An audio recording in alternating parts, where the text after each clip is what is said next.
La Biblia dice que Él pelea por su pueblo. Él pelea por ti esta noche. Di esta frase con nosotros.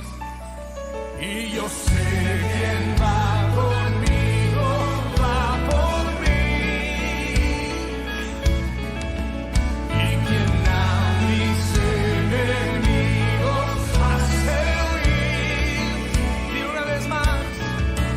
Y yo sé quién va conmigo, va por mí. Y quien a mis enemigos hace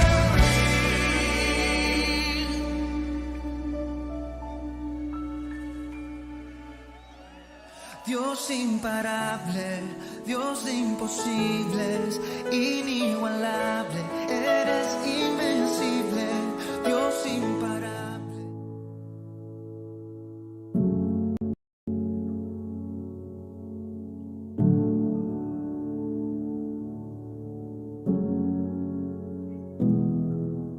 Si mis oraciones hablan más de mí, quiero disculparme, pues se trata de ti. Si me he olvidado de lo que un día fui, vuelve a recordarme que nada soy sin ti. Ven y llévame a la cruz, donde solo existes tú.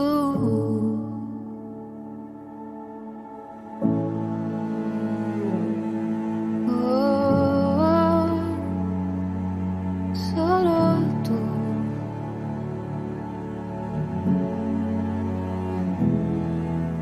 Si me gano el mundo y te pierdo a ti, de nada me vale. Tú eres mi vivir, eres mi tesoro, eres mi existir. Yo sé que tengo todo si te tengo a ti. Ven y llévame a la cruz, donde solo existes tú. Hoy me niego a lo que soy. Ven y lléname, Señor.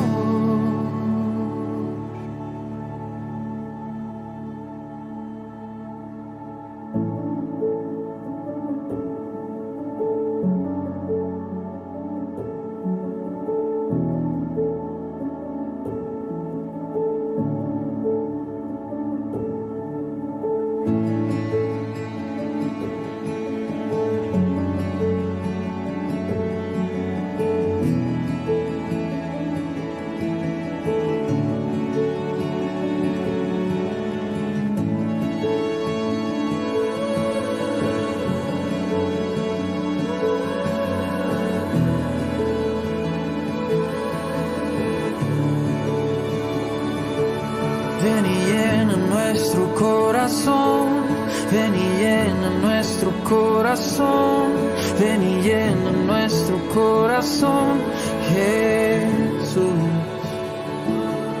Ven y llena nuestro corazón, ven y llena nuestro corazón, ven y llena nuestro corazón, Jesús.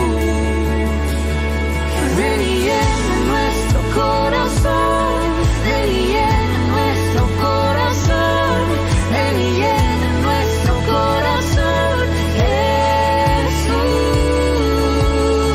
Ven y llena nuestro corazón, ven y llena nuestro corazón, ven y llena nuestro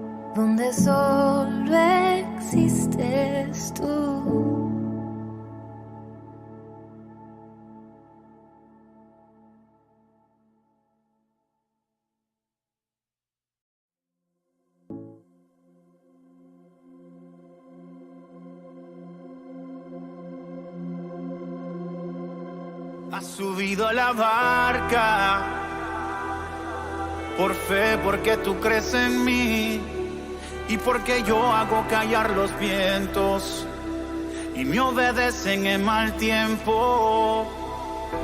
Confía que te llevaré a un lugar seguro. Descansa que el mar me obedece. Si a la tormenta le digo que cese, cesa. Aunque se presente frente a ti el mal tiempo, no temas, hijo mío, que el momento yo lo utilizo para probar tu fe. Pruebo tu fe, hijo mío. Aunque ante ti se presente el mal tiempo, no temas, hijo mío, que el momento es para probar tu fe. Porque yo soy tu Dios, el mismo que el mar rojo dividió, el que a los ciegos la vista le dio. Yo soy tu Dios, no te rindas, porque yo soy tu Dios, el mismo ayer y hoy nada cambió. Y si hoy te hablo es porque soy tu Dios. Descansa y no te rindas. Si construyes el arca por fe y por confiar en mí, en el diluvio llegará el momento que salvaré a los que quedan adentro. Aunque se presente frente a ti el mal tiempo, no temas, hijo mío, que el momento yo lo utilizo para probar tu fe. Pruebo tu fe, hijo mío. Aunque ante ti se presente el mal tiempo, no temas, hijo mío, que el momento es para probar tu fe. Porque yo soy tu Dios, el mismo que el mar rojo dividió, el que a los ciegos la vista le dio. Yo soy tu Dios, no te rindas, porque yo soy tu Dios, el mismo ayer y hoy nada cambió. Y si hoy te hablo es porque soy tu Dios. Descansa y no te rindas. Si yo le digo al mar que calle y el mar calla, yo soy aquel que no ha perdido una batalla, no. Tú clama a mí cuando te encuentres mal adentro. Ahí es que yo me glorifico, ahí es que entro yo. En medio de ese viento recio sigo siendo Dios. Cuando tú piensas que estás solo, que estamos los dos, no habrá tormenta que no pare cuando diga yo, detente. Porque yo soy tu Dios, el mismo que el mar rojo dividió, el que a los ciegos la vista le dio. Yo soy tu Dios, no te rindas, porque yo soy tu Dios, el mismo ayer y hoy nada cambió. Y si hoy te hablo es porque soy tu Dios. Descansa y no te rindas.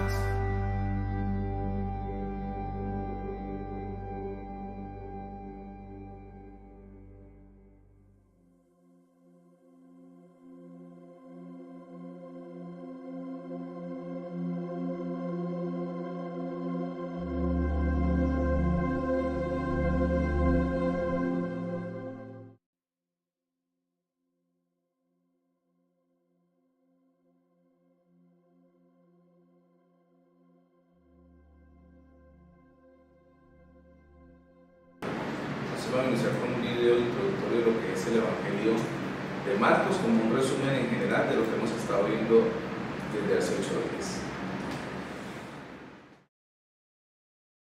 El Evangelio según Marcos es uno de los primeros registros de la vida de Jesús, y las tradiciones históricas más cercanas enlazan este libro con un escriba cristiano llamado Marcos o Juan Marcos. Él fue un colaborador de Pablo y un compañero cercano de Pedro.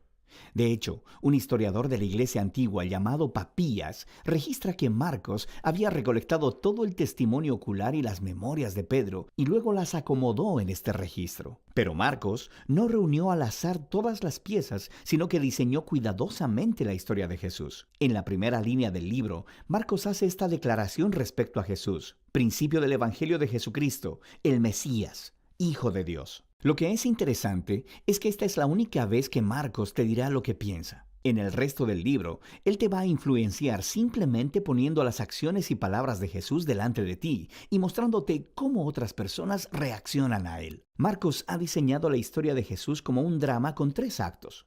El primero sucede en Galilea, el tercero en Jerusalén, y el segundo acto muestra a Jesús en el camino de un lugar a otro, y cada uno de los actos se enfoca en un tema repetido. En el primer acto, todo el mundo está asombrado por Jesús y se preguntan, ¿quién es este Jesús? En el segundo acto, son los discípulos los que están luchando por entender qué significa que Jesús es el Mesías. Y luego, en el tercer acto, vemos la sorprendente paradoja de cómo Jesús se convierte en el rey mesiánico. Entremos en la historia y veamos cómo se desenvuelve.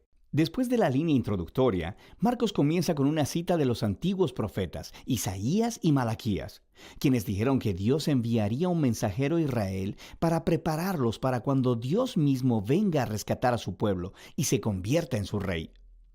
Y Marcos presenta a Juan el Bautista como el mensajero. Y luego, justo cuando esperas que Dios aparezca personalmente, Marcos presenta a Jesús.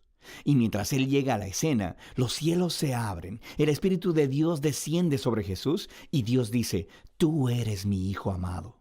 Después de esto, Marcos pone delante de nosotros un resumen del mensaje central de Jesús. Él fue por Galilea, anunciando las buenas nuevas de que el reino de Dios se ha acercado. Jesús está continuando con la historia de las Escrituras del Antiguo Testamento sobre la operación de rescate de Dios para su mundo.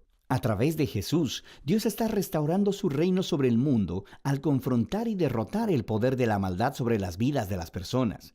Y entonces las invita a vivir bajo su reino al seguir a Jesús. A partir de aquí, Marcos nos da un gran bloque de historias, mostrándonos el poder de Jesús mientras Él trae el reino de Dios.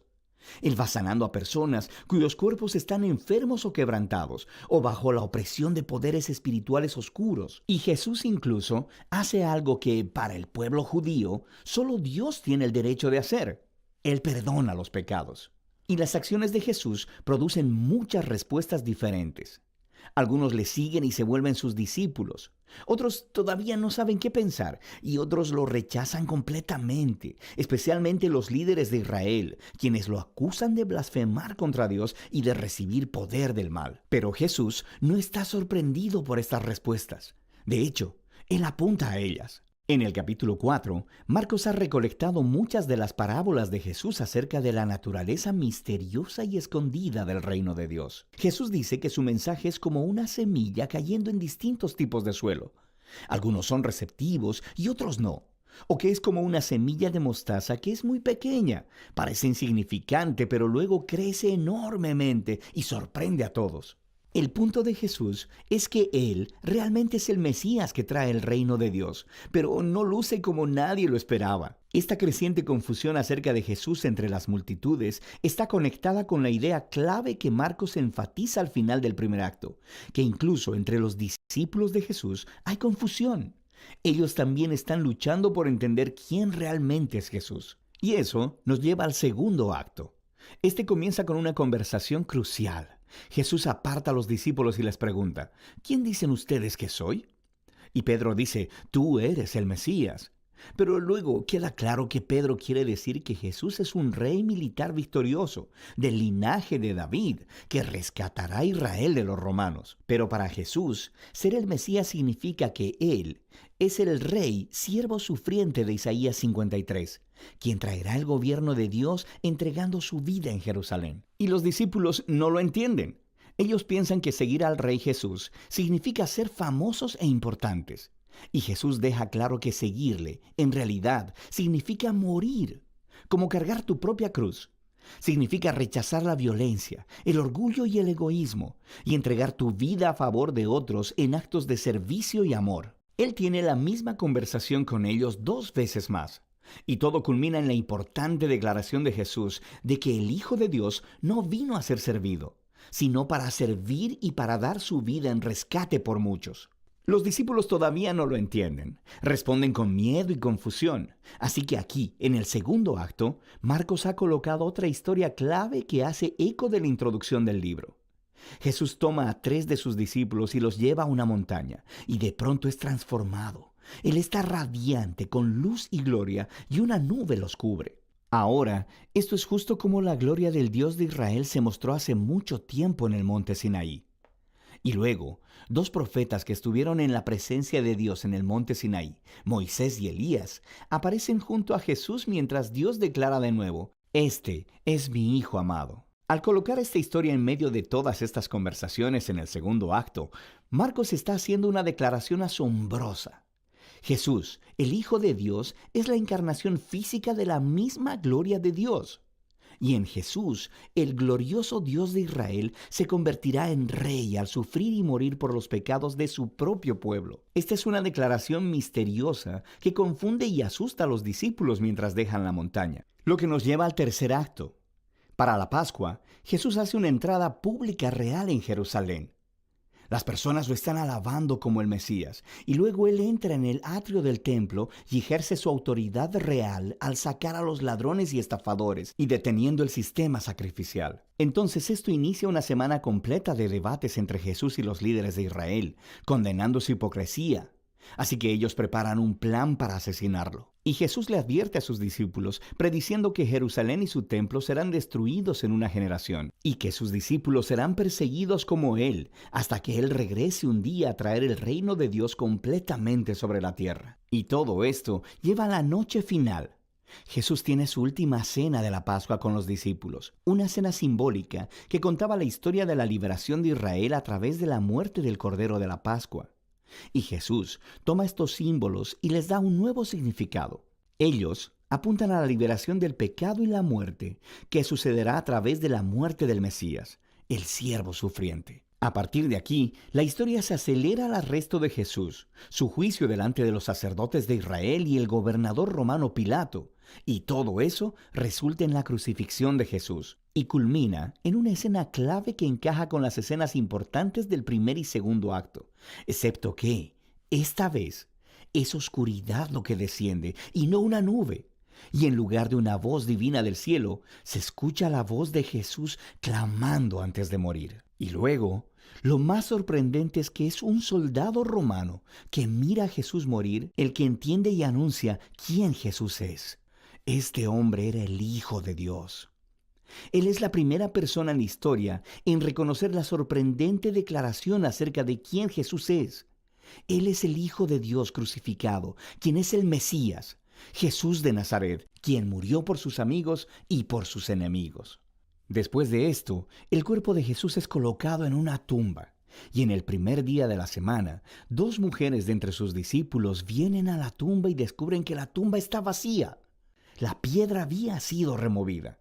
Luego, un hombre angelical les informa que Jesús no está ahí, que se ha levantado de los muertos. Así que les ordena que vayan y les den las buenas nuevas a los otros discípulos. Jesús está vivo y que se encontrará con ellos en Galilea. Y las mujeres están asustadas. Marcos dice que ellas huyeron aterradas de la tumba y no hablaron con nadie porque tenían miedo. Y así es como termina el libro, con los discípulos de Jesús mostrando la misma clase de miedo y confusión con los que concluyeron el primer y segundo acto. Ahora, si miras en tu Biblia, verás que Marcos tiene un final más largo, donde Jesús aparece y habla con sus discípulos, pero seguramente también hay una nota que dice que ese final no es parte del libro original.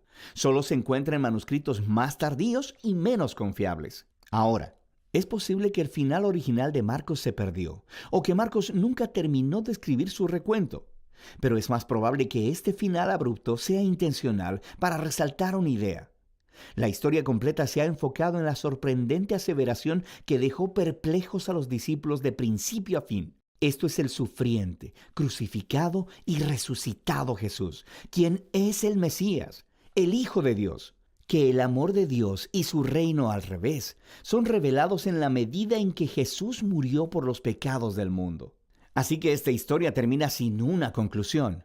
y te obliga a ti, el lector, a luchar con esta extraña y escandalosa declaración acerca de Jesús. ¿Vas a huir como los discípulos? ¿O reconocerás a Jesús como tu rey y anunciarás las buenas nuevas? Solo tú puedes responder esa pregunta.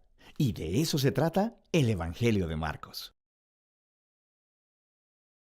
Es como un video para que puedan repasar acerca de Marcos. Les recuerdo que Mateo, el tema central de Mateo es que Jesús es ¿qué?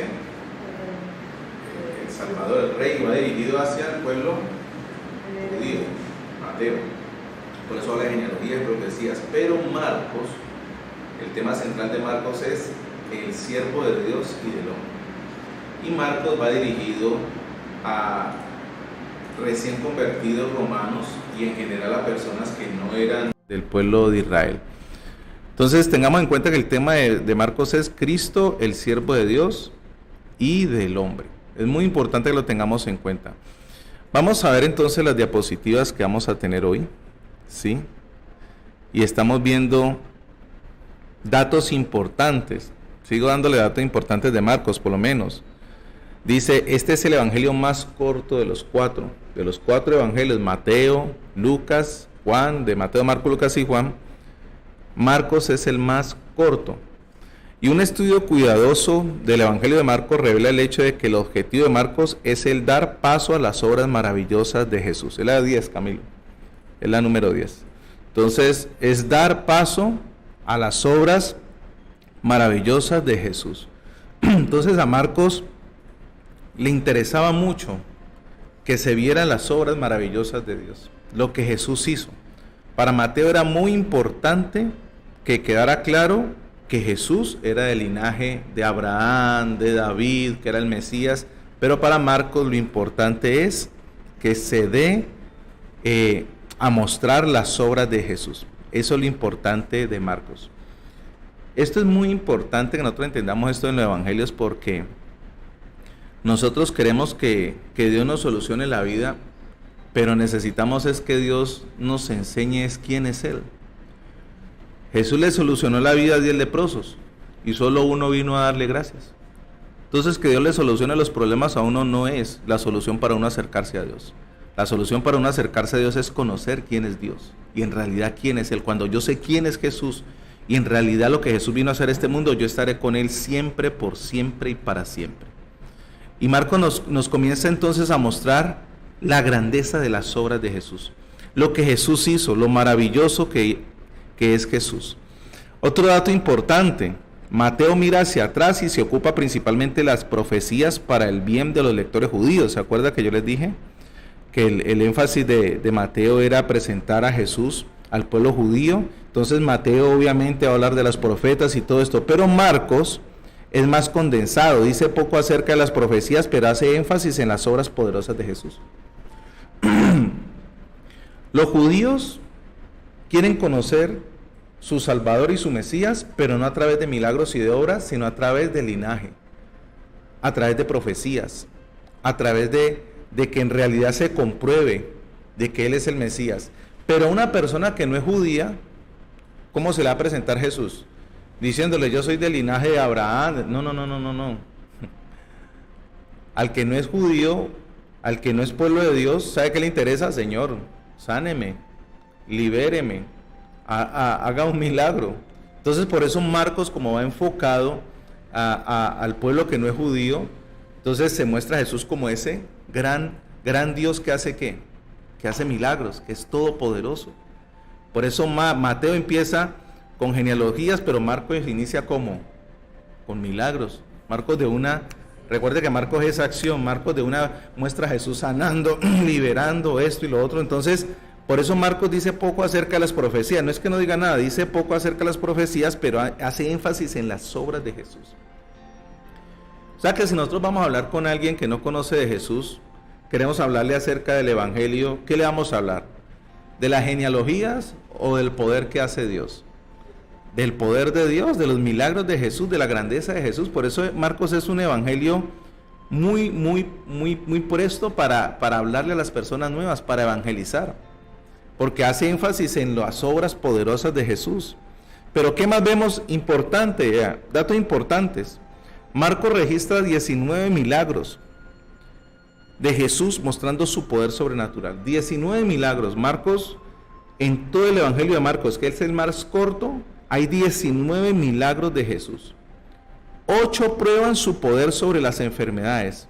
8 milagros de los que habla Marcos prueban el poder de Jesús sobre las enfermedades. Allí están las citas bíblicas y las vamos a dejar un buen tiempo para que usted pueda tomar notas. 19 milagros de Jesús se registran en Marcos mostrando su poder sobrenatural. Las 8 prueban su poder sobre la enfermedad. ¿Sí? Las 8 de esos milagros que registró Marcos hablan del poder de Jesús sobre las enfermedades. Y vamos a leer el primero, Marcos capítulo 1. Vamos a dar las diapositivas, solo se lo voy a leer. Marcos capítulo 1, ¿sí? Verso 31 dice: Él se acercó, la tomó de la mano y la ayudó a levantarse, entonces se le quitó la fiebre y se puso a servirles. Entonces ahí está hablando de la suegra de Simón Pedro que estaba enfermo. Entonces cómo el Señor la sanó. Y Marcos arranca hablando de los milagros. Es muy importante porque la gente tiene temor acerca de ¿qué? De las enfermedades. Cuando sentimos que nuestro cuerpo no ha estado sano, hay cierto temor. Pero mire, Marcos nos dice, Jesús tiene poder sobre la enfermedad. Tremendo, Jesús tiene poder sobre la enfermedad. 8 milagros de Marcos hablan acerca del poder sobre la enfermedad. Capítulo 1, verso 31. El versículo 41 del capítulo 1 también, capítulo 2, verso del 3 al 12, capítulo 3 del 1 al 5, capítulo 5, 25, capítulo 7, 38, 8, 23 y el 10, 46. Esos 8 versículos hablan del poder de Jesús sobre la enfermedad. Esperemos para que los copien. Hablan del poder de Jesús sobre la enfermedad. Qué importante nosotros tener claro que Jesús tiene el poder aún sobre la enfermedad. Sobre todo en estos tiempos que hay tanto temor y hay tanta cosa, que mire que está pasando esto, que no sé quién se enfermó, que a no sé quién le pasó esto otro, que está reapareciendo yo no sé qué, un brote de yo no sé dónde, que bueno, pueden decir lo que quiera, Jesús tiene poder sobre la enfermedad. Diga conmigo, Jesús tiene poder sobre la enfermedad. Sí, claro, sí, porque Marcos nos está mostrando a un Jesús todopoderoso. ¿Sobre qué? Sobre la enfermedad. ¿Sí? Miremos sobre qué los otros milagros que hizo Jesús. De los 8 hablan sobre el poder sobrenatural sobre la enfermedad. 5 demuestran su poder sobre la naturaleza. 5 demuestran su poder sobre la naturaleza. 5 demuestran su poder sobre la naturaleza. Wow. ¿Sí?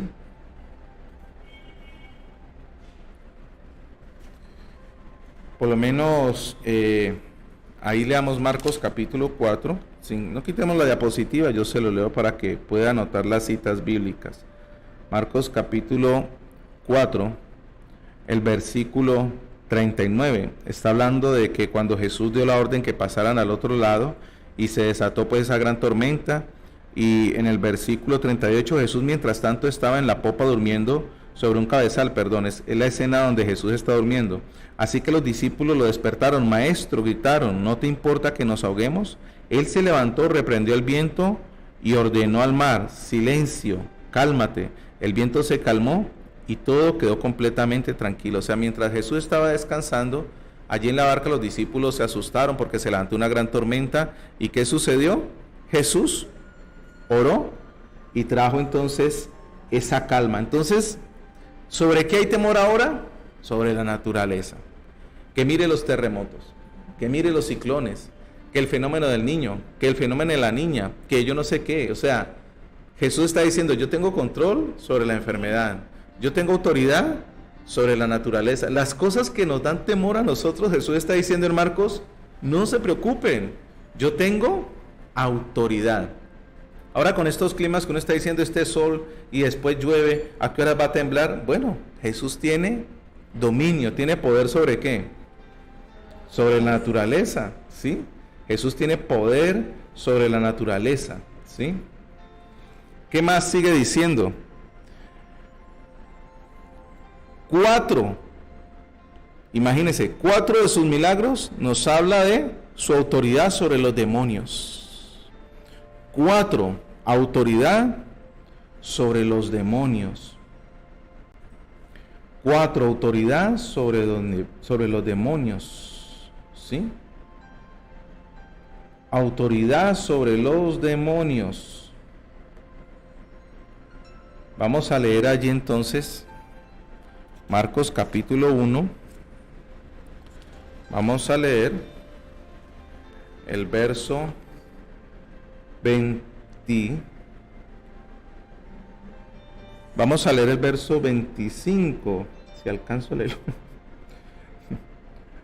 Voy a leerlo desde el verso 24 del si alcanzo, porque casi dice: ¿por qué te entrometes, Jesús de Nazaret? ¿Has venido a destruirnos? Yo sé quién eres, tú eres el Santo Dios. Cállate. Lo reprendió Jesús: sal de ese hombre. Entonces el espíritu maligno sacudió al hombre violentamente y salió de él dando un alarido. Todos se quedaron tan asustados de que se preguntaban unos a otros: ¿qué es esto? ¿Una enseñanza nueva? Pues lo hace con autoridad. Les da órdenes incluso a los espíritus malignos y le obedecen. Temor a la enfermedad, temor a la naturaleza, temor a los demonios. Jesús está diciendo: yo tengo la autoridad sobre los demonios. Ay, que es que siento la atmósfera pesada, yo no sé dónde. ¿Y qué? Jesús tiene autoridad sobre los demonios. Que yo no sé dónde vive una bruja. ¿Y qué? Jesús tiene autoridad sobre los demonios. Yo tengo que saber que Jesús tiene esa autoridad y Él me dio esa autoridad, ¿no? Sobre los demonios. En mi nombre echarán fuera demonios, dijo Jesús. Entonces mismo, mire que esa autoridad que Jesús, donde muestra en Marcos, esa autoridad nos la da a nosotros. Porque Él dijo: pondrá las manos a los enfermos y ellos sanarán. En mi nombre echarán fuera demonios. Entonces Jesús nos está diciendo: yo tengo toda esa autoridad y esa autoridad yo la he delegado sobre mis hijos y sobre mis hijas. Entonces mire, ¿cuántas personas tienen miedo sobre los demonios y sobre esto y sobre lo otro? Y el Señor está diciendo: no se preocupen, yo tengo autoridad sobre los demonios. Y es el 4 registra Marcos 4 acerca de la autoridad sobre los demonios. Y por último, los últimos 2 para completar los 19, Marcos registra 2 milagros sobre la muerte. 2 milagros sobre la muerte. Y es bien poderoso. Marcos capítulo 5. ¿Sí? Marcos capítulo 5. Vamos a leer del verso 41. La tomó de la mano y le dijo: Talita cumi, que significa niña, a ti te digo levántate.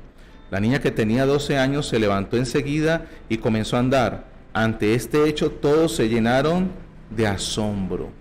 Jesús tiene autoridad sobre la muerte. El que cree en mí, aunque esté muerto, vivirá, dijo Jesús. Pero no solamente sobre la muerte de cuando partamos con el Señor, sino sobre la muerte en realidad.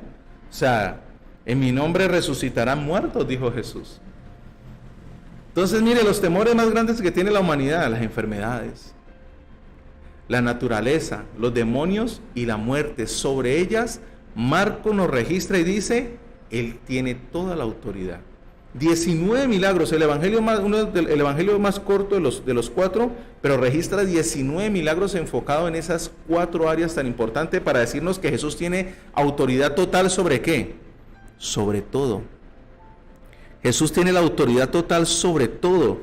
No importa si tú tienes temor frente a una enfermedad, si tienes temor frente a situaciones de la naturaleza, si tienes temor frente a cosas espirituales, demonios que es que me están haciendo brujería, o si tienes temor frente a la muerte, Jesús tiene toda la autoridad. Y Marcos nos está diciendo eso: Él es el Dios que tiene toda autoridad. Quiero cerrar el Evangelio de Marcos porque recuerde que es dos miércoles por cada Evangelio. Y quiero cerrarlo con el texto clave para memorizar. El texto clave para memorizar de Marcos lo escogí, es Marcos 10:45. Es el texto que hemos de memorizar. Marcos capítulo 10, verso 45. Es un texto que usted y yo tenemos que tener en nuestro corazón, sellado para memorizar el Evangelio de Marcos. Con este texto se encierra el Evangelio de Marcos. Marcos 10:45 dice: porque ni aun el Hijo del Hombre vino para que le sirvan, sino para servir y para dar su vida en rescate por muchos. Entonces el Evangelio de Marcos es que Jesús vino a servir a Dios y a los hombres. Es el resumen del tema central del Evangelio de Marcos. Vino a servir a Dios y a los hombres. Entonces, para cerrar este Evangelio de Marcos, la pregunta es: ¿cómo estamos sirviendo a Dios? Porque Marcos nos está dando ese ejemplo de Jesús.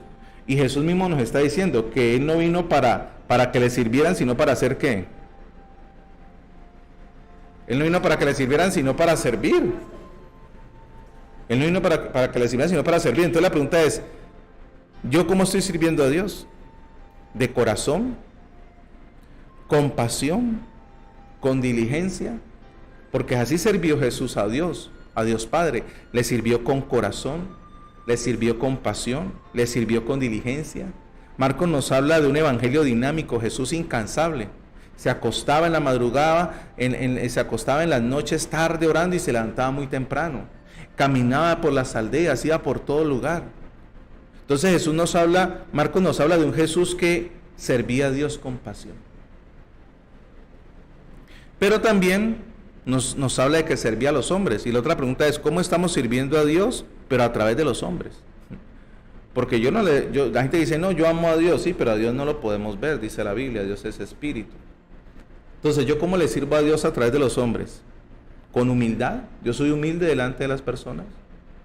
¿O soy arrogante, soy altivo, soy prepotente? ¿Con amor?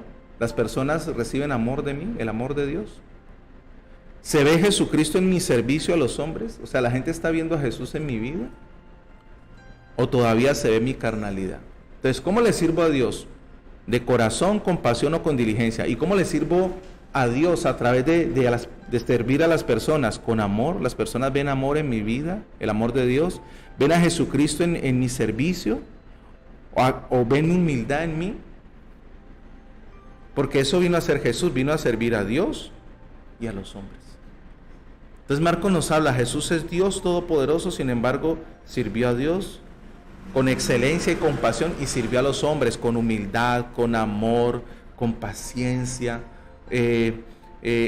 Marcos registra a un Jesús muy cercano, por decirlo así, muy humano, pero siendo Dios. Jesús, el máximo ejemplo de servicio y entrega a Dios y los hombres. Jesús, como está en la diapositiva, el máximo ejemplo de servicio y entrega a Dios y los hombres. Y ese es el resumen del Evangelio de Marcos, un evangelio dinámico, un evangelio que nos habla de milagros de Jesús teniendo autoridad sobre las enfermedades, sobre la naturaleza, sobre los demonios, sobre la muerte, pero un Jesús que sirvió con pasión a Dios y con humildad a los hombres. Y ese es el gran desafío a nosotros cuando vamos a leer Marcos. ¿Cómo estoy yo en realidad? ¿Le sirvo a Dios con esa pasión que sirvió mi Señor? ¿Le sirvo a las personas con esa humildad, con ese amor y con esa entrega?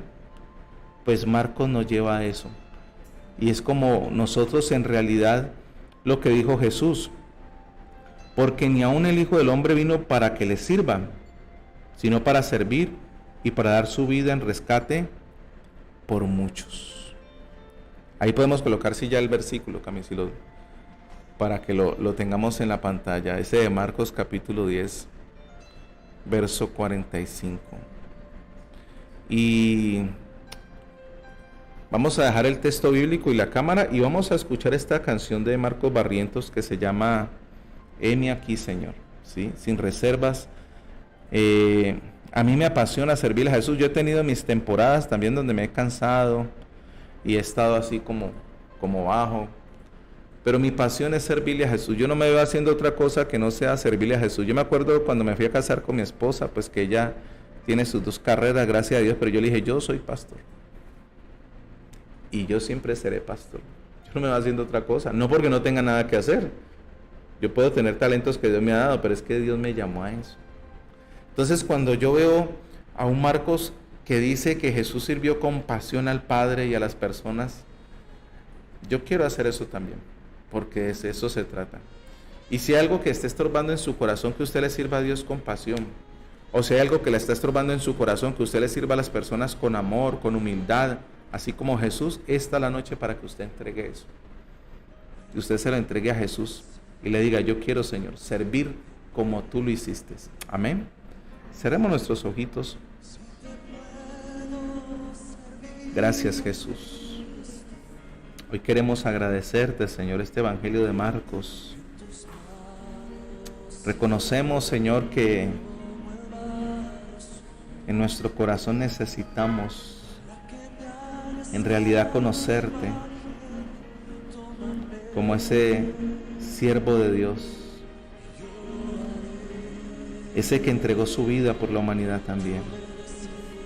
Ayúdanos, Señor, quita de nuestro corazón todo lo que esté estorbando, que te sirvamos con pasión, con amor, con diligencia, con excelencia.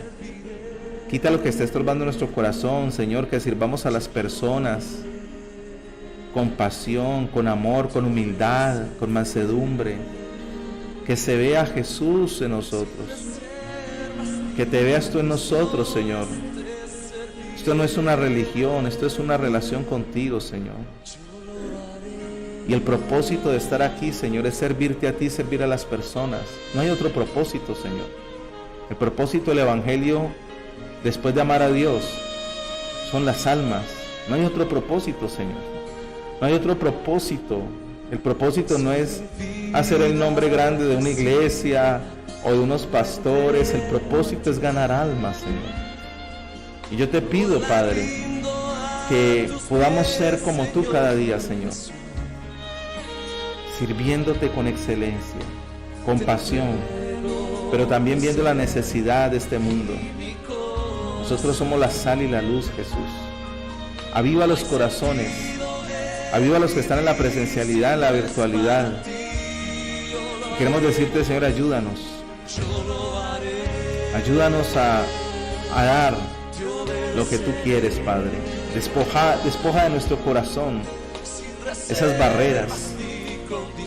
Despoja esos muros, Señor. Quita, Señor, esas rencillas, Señor. Quita esas rivalidades que hay aún entre las mismas iglesias. ¿Quién es mejor? Quita, Señor, esos obstáculos que impiden que seamos cuerpos, Señor. Y yo te pido, Espíritu de Dios, sobre nosotros. Ayúdanos a caminar en humildad, a entender que tú eres todopoderoso, que no hay enfermedad, Señor, que te supere a ti, que tu nombre, Jesús, está sobre cualquier nombre de cualquier enfermedad, y que en esta noche, Señor, en tu nombre, Jesucristo, hay sanidades y milagros, Señor, porque donde tú estás hay sanidad. Que tú tienes, Señor, tienes el control absoluto sobre la naturaleza, Señor. Que este mundo que tú creaste, tú lo sostienes con el poder de tu boca, Señor. Tu palabra sostiene este mundo. Y pueden haber, Señor, sucesos inesperados, pero tú nos guardas, Señor. Que tú tienes toda autoridad sobre los demonios, Señor. Que tú, Señor, tienes toda autoridad sobre las obras de las tinieblas. Y que las puertas del Hades no prevalecerán, Señor, contra tu iglesia. Y que tú tienes toda autoridad sobre la muerte, Jesús. Toda autoridad sobre la muerte, Señor. Tú eres todopoderoso, Señor, para levantar aún de entre los muertos a tu pueblo, Señor. Porque el que crea en ti, que esté muerto, vivirá, Señor. Señor, gracias porque en ti hay esperanza. Gracias por el Evangelio de Marcos. Tú eres ese siervo de Dios. Y ese, Señor, siervo que vino a darse por el rescate de la humanidad. Pero tú eres el Dios todopoderoso, Señor, oro para que tus milagros sigan, Señor, en medio de nuestras vidas, hogares y familias, Señor. Aún, Padre, presentamos delante de ti nuestros diezmos y nuestras ofrendas. Y creemos que tú eres nuestro proveedor, Señor. Creemos que tú eres el que multiplica, el que prospera y el que provee, Señor. El que abre puertas de bendición sobre nuestras vidas, sobre nuestro hogar y nuestras familias, Señor. Y tu palabra dice claramente, Señor, trae los diezmos al alfolí. Que haya alimento en mi casa y probadme en esto, dice Jehová a los ejércitos, si no os abriré las ventanas de los cielos y derramaré bendición hasta que sobreabunde y reprenderé por vosotros al devorador. Te presentamos nuestros diezmos, te presentamos nuestras ofrendas y te damos gracias por la abundancia que tienes para nosotros, Señor. En el nombre de Jesús. Amén y amén. Gloria a Dios. Bueno, un fuerte abrazo, nos despedimos, el Señor les guarde. Este viernes vamos a retomar de noche con Jesucristo, así que prepárese, a las 10 de la noche vamos a estar allí transmitiendo de noche con Jesucristo para que pueda conectarse en un tiempo especial. Como siempre nos despedimos sus pastores Carlos Barragán y Pedro Nasco, Ministerio Amor de Dios, y este viernes también a las 7 de la noche tenemos esa velada de parejas. Bendiciones, bendiciones, mil y mil bendiciones.